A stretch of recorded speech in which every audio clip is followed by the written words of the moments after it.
You're back with Kip Marlowe and Entrepreneurs Club Radio. We just interviewed at the first half of the show. We interviewed Mr. Eric Ries, a professor at Harvard, a author of the great book, The Lean Startup. I read it, and the guy sitting next to me here, Jim Gray, read it, and it's a really great startup, really great book on startups and focuses on the right stuff, like the customer.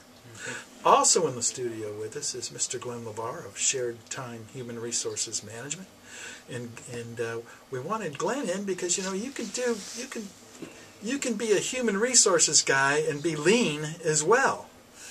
You got some thoughts on that, don't you? A few. A few, yes. Go ahead, fire away. Well, I think the first thing is that it's important that the human resource department knows what the strategy is of the business and what the mission of the business is. So when the HR department or the HR manager or the person responsible for human resources goes out and interviews people, he or she could tell them about the business and what the strategy is and what the mission is, and how valuable the customer is to the client. I think the other important part is they have to assess whether or not this person is really going to be a team member.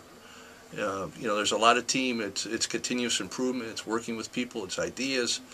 Or do they just want to go home at 5 o'clock and or 4:30 and punch out and go home and come back and not use their brain the rest of the night and not even use it the next day? So you have to make the determination of who you're going to hire, and that's an important part today. Glenn, if I could, I just want to interrupt you just for a second because I know that you're on the right track here, but it reminds me of an interview I did with Andy McCartney, who is from Bowden Manufacturing.